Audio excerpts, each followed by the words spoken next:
क्या पढ़ना है? सर्वनाम। कौन नाम?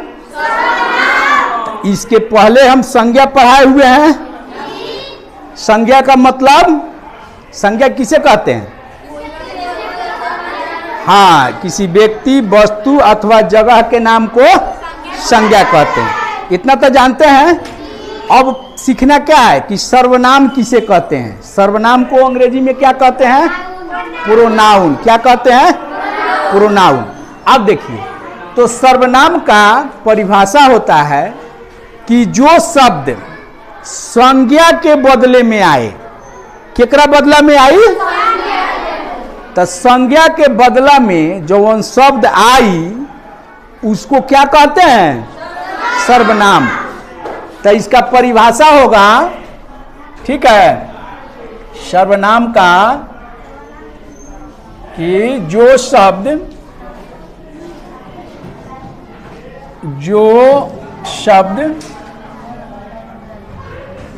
संज्ञा के बदले में, हाला नहीं, संज्ञा के बदले में आता है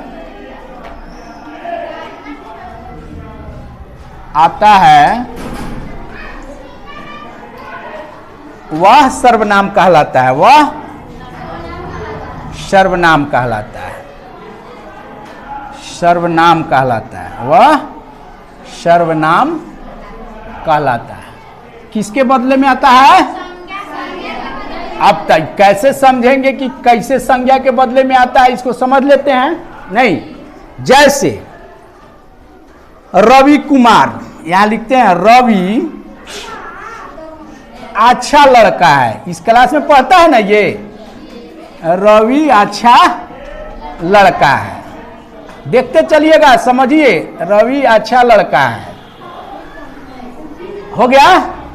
यहां फिर लिख दिए हम रवि का घर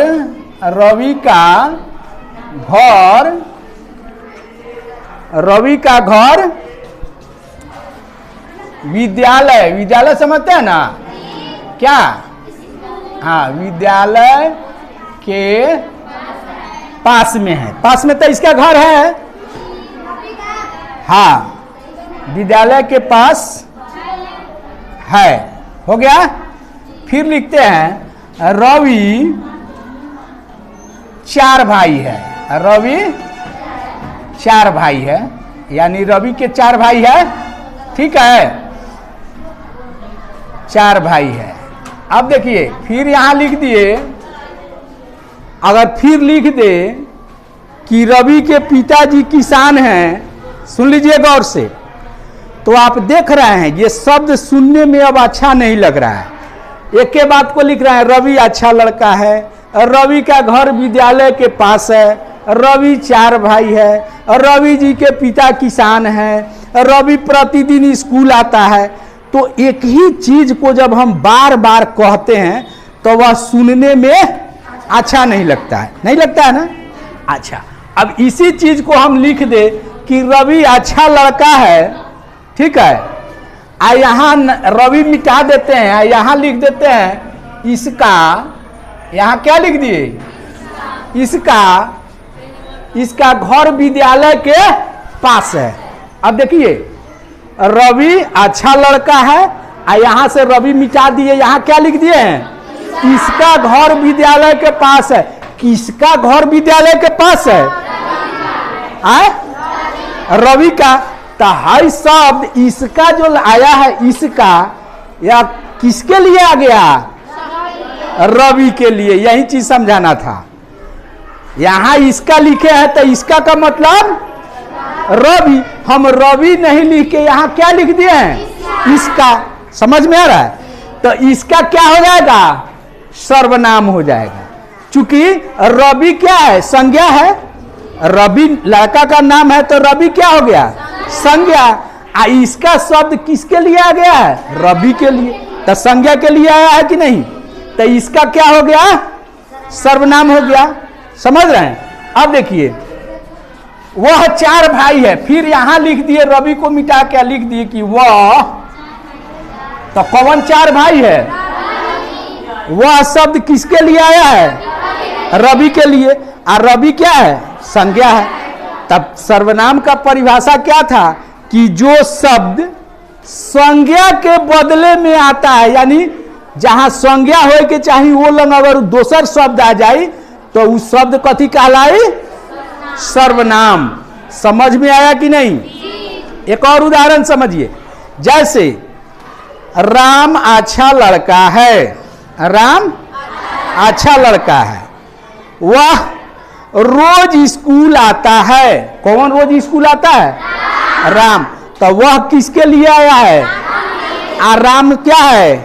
संज्ञा है। बहुत अच्छा, राम संज्ञा है।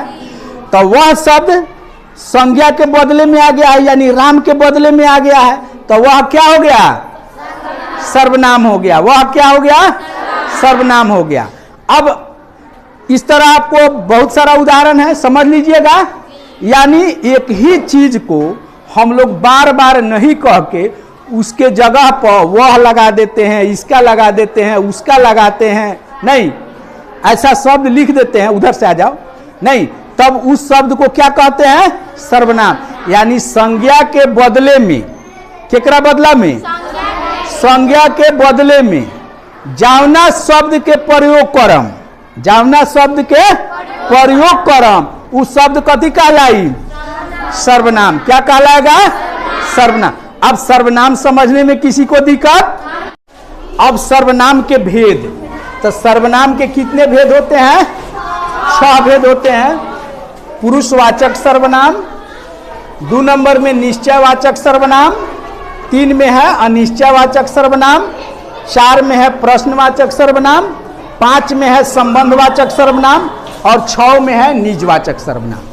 तो समझिए, पुरुषवाचक सर्वनाम में होता है बोलने वाला हो या सुनने वाला हो, नहीं, वह सर्वनाम कौन कहलाता है? पुरुषवाचक सर्वनाम। जैसे मैं, तुम, वह बोलने वाला, सुनने वाला या जिसके बारे में कहा जाए, वैसे शब्द जब प्रयोग होते हैं तो वह कौन सर्वनाम कहलाता है? पुरुषवाचक सर्वनाम। उसके बाद है निश्चयवाचक सर्वनाम। अब ऐसा शब्द जो किसी खास वस्तु की ओर इशारा करे, निश्चित करे, संकेत करे, वह कहलाता है निश्चयवाचक सर्वनाम। अनिश्चयवाचक सर्वनाम में इसका कोई ठीक नहीं रहता है, नहीं, या इसमें निश्चित नहीं रहता है, तो अनिश्चयवाचक सर्वनाम कहलाता है। उसके बाद है प्रश्नवाचक सर्वनाम। जिस शब्द से प्रश्न पूछा जाए, प्रश्न पूछा जाए, वह कौन सर्वनाम कहलाता है? प्रश्नवाचक सर्वनाम। और संबंधवाचक सर्वनाम, जिस शब्द से संबंध का बोध हो, नहीं, वह कौन सर्वनाम कहलाता है? संबंधवाचक सर्वनाम। और छठा है निजवाचक सर्वनाम, जिस सर्वनाम से अपने का बोध हो, स्वयं का बोध हो, नहीं, वह कौन सर्वनाम कहलाता है? निजवाचक। अब आपके किताब में जो दिया गया है 4था पाठ का व्याकरण में पहला क्वेश्चन, कि यह कुछ शब्द वाक्य दे दिए गए हैं, ठीक है, और इस वाक्य में रेखांकित जो शब्द है, यानी जिस शब्द के नीचे रेखा बनाया है, इसको पूछ रहा है कि कौन सर्वनाम का उदाहरण है। समझ में आ रहा है? जैसे पहला क्वेश्चन है, कौन खा रहा है में कौन सर्वनाम है? यहाँ प्रश्न पूछ रहा है, कौन खा रहा है, तो प्रश्न पूछा जा रहा है, हाला नहीं है, प्रश्न पूछा जा रहा है, तो कौन सर्वनाम हो जाएगा? प्रश्नवाचक सर्वनाम। बहुत अच्छा। इसमें कह रहा है मैं अपने काम पर लौट आया में मैं कौन सर्वनाम है? पुरुषवाचक सर्वनाम। बहुत अच्छा। बोलने वाले के लिए, सुनने वाले के लिए, या जिसके विषय में कुछ कहा जाए वह शब्द, वैसा शब्द हो तो वह कौन सर्वनाम कहलाता है? पुरुषवाचक। तो इसमें मैं हो जाएगा पुरुषवाचक सर्वनाम। उसके बाद है, यहां देखिए, यही मेरा घर है, ये संकेत दे रहा है कि यही मेरा घर है। तो आपको क्या बतलाए थे कि निश्चयवाचक सर्वनाम में संकेत द्वारा बताया जाता है, तो यही क्या हो जाएगा? निश्चयवाचक सर्वनाम। घ में है जैसी करनी वैसी भरनी, जैसी करनी वैसी, जैसी करनी वैसी भरनी का मतलब जो जैसा करेगा वैसा फल उसको मिलेगा। यानी यहाँ संबंध दर्शा रहा है कि जैसा आप काम कीजिएगा तो फल भी वैसा ही मिलेगा। उसके बाद अंग में है मैं स्वयं चला जाऊंगा। मैं नहीं, स्वयं शब्द यहाँ स्वयं यानी नीच अपना के बता रहा है ना, बता रहा है ना।